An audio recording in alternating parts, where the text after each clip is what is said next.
302 का केस जो था ना, उस तक का फैसला हमारे सऊवाल और डूडी फपरा के हमारे सरदार करते थे।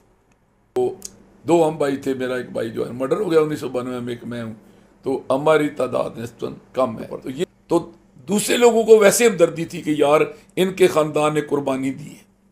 तो हमारे कबीले की बदकिस्मती है कि जो कौमें ज़्यादा तादाद में होती हैं ना, उनको ना अपनी तारीख से कोई दिलचस्पी होती है, ना इतफाक से कोई दिलचस्पी, ना इतिहास से दिलचस्पी होती है। तो दोबारा जो तारीख में फिर फरा का जिक्र आता है, वो आता है इसके जो है ना अपना नूरुद्दीन जहांगीर के दौर में। नूरुद्दीन जहांगीर जो है वो इस इलाके में हिरन बड़ा पाया जाता था।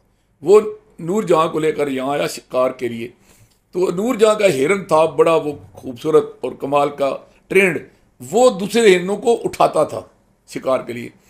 तो यहाँ पर वो जब दरिया के और वादी के दरमियान वो शिकार के लिए वो हिरन निकला और दूसरे हिरनों को उसने उठाना चाहा, तो इसका जो तीर था बादशाह का वो नूरजहाँ के हिरन को लग गया। नूरजहाँ के हिरन को लग गया तो नूरजहाँ ने इसको बड़ा माइंड किया। ये जो मौजूदा हरनपुर का मकाम है, यहाँ पर वो हरन जो है ना वो दफन कर दिया गया। और यहाँ उसने अपने एक जर्नैल को या एक अपने मुसैब को यहाँ सेटल कर दिया। उसका नाम था सागर बेग। उसकी औलाद से आज भी एक बल्कि पूरा मोहल्ला मुगलाबाद है जिनको मुगल सगर कहते हैं, ये उस सागर बेग की औलाद है। अच्छा, उस वक्त जब ये हुआ तो नूरजहाँ को फिर उसने खुश करने के लिए ये जो फपरा स्टेट थी ना, ये उसको गिफ्ट की कि ये आप मेरी तरफ से तुम्हें तोहफा। लेकिन मुगलों ने, इन मुगल फपरा ने वजामत की। इन्होंने कहा यार हमने तो फतह किया हुआ है, हमारा अपना इलाका है, आप अच्छे हमारे रिश्तेदार हैं कि आप हमसे छीन रहे हैं। तो नूरजहाँ ने कहा कि मेरे ससुराल भी तो है ना, ददिया ससुराल हैं, तो मेहरबानी करें मुझे मान लें।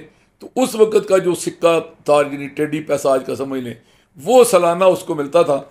ये रवाल के पास जहाँ को सुना होगा कि बड़ी कब्र है 9 गज लंबी, किसी वो हज़रत आम नूह अलैहिस्सलाम के बेटे की। तो वहाँ पर जो है ना लाल कुरैशी एक जगह का नाम है। तो लाल कुरैशी के साथ जो सारे करीमा है वहाँ खुदाई हुई, तो वहाँ से वो पत्थर फारसी ज़बान में निकला जिस पर ये लिखा था कि ये जो इलाका है ये नूरजहाँ की स्टेट है। और वो जो हमारे बुज़ुर्ग थे उन्होंने उसको एक पेनी के बदले ये मान लिया और वो फिर पत्थर ले गए थे इस अजायब घर में। लेकिन कहाँ कोई महफूज नहीं रखता, हमारे बुज़ुर्गों की भी वहाँ कोई दिलचस्पी। जो हमारे कबीले की बदकिस्मती है कि जो कौमें ज़्यादा तादाद में होती हैं ना, उनको ना अपनी तारीख से कोई दिलचस्पी होती है, ना इतफाक से कोई दिलचस्पी, ना इतिहास से दिलचस्पी होती है। तो हमारे तो वैसे भी चूँकि मुग़ल थे, तो मुग़ल तो वैसे ही तो आपको पता है ना कि इनके ये रेत की तरह थे, एक के साथ एक पड़ा होता है। लेकिन ज़रात जिस तरह रेत के ज़रात में कोई इतफाक नहीं होता, मिट्टी का मिट्टी के साथ इतफाक होता है, ऐसे होते हैं। इन्होंने अपनी तारीख के साथ कोई दिलचस्पी नहीं ली, नतीजा था इनका वो जो सबूत था उनके पास। लेकिन बाद हमारे पास गरीबवाल और डूडी फपरा के बाद लोग थे जिनके पास वो पुरानी संदें मौजूद हैं, जिनमें बाकायदा ये जिक्र है कि ये फपरा कबीला जो है ना ये मंगोल हैं और किधर से हैं। तो वो जो कबीला था ना वो यहाँ तो आगे जब अकबर आज़म की हुकूमत आई तो मैंने आपको बताया कि उन्होंने चक तश्कील दिए, तो उस वक्त से ये फपरा मौजूद था। और फिर जब आया ना हमारे साथ एक दरमियान में हादसा हुआ, वो ये कि हमारे जो जद अमजद थे उनको सरदार का टाइटल मिला हुआ था मुग़लों की फ़ौज में, और वो मुग़लों के बड़े करीब थे हुकूमत। और वो दिल्ली आना जाना और यहाँ से फ़ौज भर्ती करके भेजना, यानी और गवर्नर की लिस्ट में उनका नाम, वजीर वो सदर की बादशाह के दरबार में उनकी रसाई। तो जब वो जो लड़ाई हुई ना मतलब बंगाल की, तो उसमें गद्दारी की मीर जाफ़र ने, तो अंग्रेज़ों ने वो छीन लिया बंगाल। तो अभी बाकी हिंदुस्तान तो बकाया था, लेकिन नज़र आ रहा था कि अंग्रेज़ इस पर कब्ज़ा करेंगे। तो उस वक्त जो नौजवान थे ना बरसगीर पाक व हिंद के, उनमें मुसलमान भी थे, हिंदू भी थे, सिख भी थे, ईसाई भी थे, पारसी भी थे, मतलब दलित भी, और सारी जो कौमें थी वो थे। उनके दरमियान एक रद्द अमल पैदा हुआ। उन्होंने कहा यार ये तो मतलब कोई ना, नहीं वो वहाँ से आके ईस्ट इंडिया कंपनी जो है ना यहाँ आकर कब्ज़ा करे, हमारे इलाके पर कब्ज़े कर ले। तो एक उन्होंने जो है ना नेशनल मूवमेंट शुरू की कि जिसमें तमाम कौमों के और तमाम मजहबों के नौजवान थे, और उनका मतलब कि हिंदुस्तान छोड़ो, मतलब क्विट इंडिया, मतलब हिंदुस्तान छोड़ो अंग्रेज़ों के ख़िलाफ़। लेकिन ये ज़ेर ज़मीन तारीख थी कि भाई ऐसे ऐसे काम करोगे जिससे ये तंग आके यहाँ से चले जाएं। तो जब वे मुगलों की हुकूमत कमज़ोर हुई हिंदुस्तान में, इधर हिंदुस्तान में कमज़ोर हुई, इधर सिखों ने कब्जा कर लिया। अब सिखों ने कब्जा कर लिया, सिखों ने एक मेहरबानी तो की कि उन्होंने मुगलों इन फफरा कबीले के लोगों को कुछ नहीं कहा।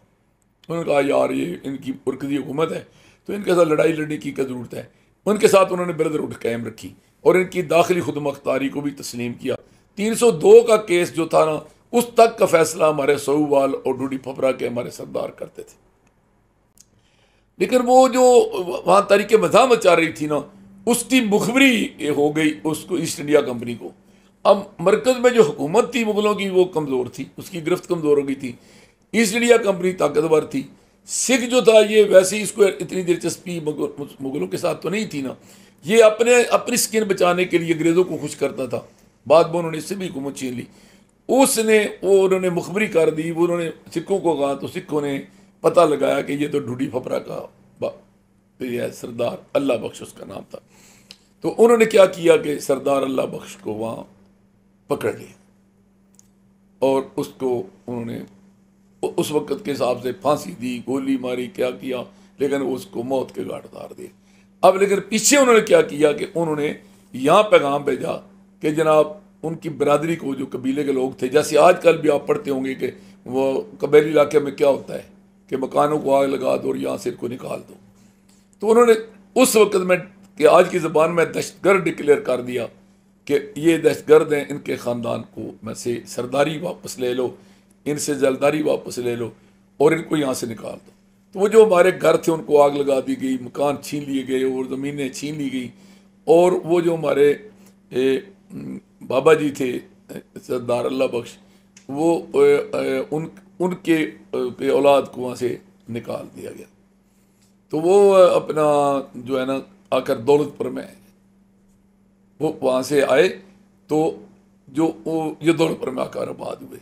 यहाँ वो जो सरदार अल्लाह बख्श की औलाद में से जो बंदा यहाँ पहुँचा तो उसको यहाँ की दौलतपुर में हमारा जो गाँव है वहाँ 2 कौमें हैं जो अक्सरियत में हैं। एक समोर हैं जो वस्ती पंजाब की कौम है, जांगली है लेकिन उनको जाटों में शुमार किया जाता है। एक खोथी है, ये खेल वाली और थे भी थैले वाली, इस तरह खोती नहीं खोथी। तो इनके जो दरिया के किनारे पर खोती आबाद हैं वो आपको जट कहते हैं, जो पहाड़ की तरफ आबाद है अपने आप को अमान कहते हैं। तो ये जमींदार हैं। तो इन 2 कौमों का असल में ये हमारा गाँव है। तो लेकिन वो जो समोर थे ना, उन्होंने उस हमारे बाबे को पनाह दी और उसको रिश्ता भी दिया और वो बाबा हमारा यहाँ सेटल। तो वो उस वक्त ये दरमियान में सारे जंगल थे, पहाड़ थे। तो उन्होंने एक ताकतवर कबीले के साथ यहाँ रिश्तेदारी कर दी मकामी तौर पर। तो दूसरे लोगों को वैसे हमदर्दी थी कि यार इनके ख़ानदान ने कुर्बानी दी है, तो उन लोगों सारों में वो हीरो और एक रिस्पेक्ट का उनको मिला। तो वो बाबा जी हमारे यहाँ सेटल हो गए। तो मैंने पहले अर्ज़ किया कि यहाँ पर जो कुएँ थे उनके नाम बंदोबस्त में जब रखे गए तो सारों के किसी कोई फलाई वाला है, कोई माइया वाला है, कोई कुछ है, लेकिन हमारे कुएँ का नाम था रिकॉर्ड माल में बकायदा चा फपरा के फपरा का कुआँ। तो वो उसके जो 3 बेटे थे उनकी औलाद आगे फैली है। एक जो हमारे अब करीब 3 हमारे बुज़ुर्ग थे, उनमें से एक हमारा बाबा मिस्री खान था जिसकी औलाद जो है ना वो दौलतपुर में है, शाक मीर में है, चकशादी में है और पार कत्तोवाल में है। ये वो एक हमारे उस बाबे की औलाद में से एक नस्ल ये थी। और दूसरा वो अलादित्ता की औलाद है, वो जो दित्ते के कहलाते हैं, वो उनकी औलाद जो है वो पिंडी में है, दौलतपुर में है उनकी औलाद। और तीसरे जो है ना वो थे जुमा खान। तो जुमा खान की मैंने पहले कहा ना कि हम वही पुराने जब हमारा तालीम की कमी थी, पुराना ज़माना था, तो हमारे साथ टाइटल खान ही करते थे। तो वो जुमा खान की औलाद में से हम हैं। और हमारे दादे की औलाद में से एक तो दौलतपुर में है और एक शाकमीर में। एक हमारा चाचा जो था वो इधर, उसकी राजपूतों के घर शादी हुई, यहीं सेटल हो गया। तो उसकी औलाद यहाँ माशाल्लाह काफ़ी है, हमारे चाचे के बेटे पोते और एक मेरा चचा वहाँ था दौलतपुर, उसका एक बेटा है। तो दो हम भाई थे, मेरा एक भाई जो है मर्डर हो गया 1992 में, एक मैं हूँ। तो हमारी तादाद निस्बतन कम है। तो ये हमारी माजी की हिस्ट्री के यहाँ आकर बाद हुए।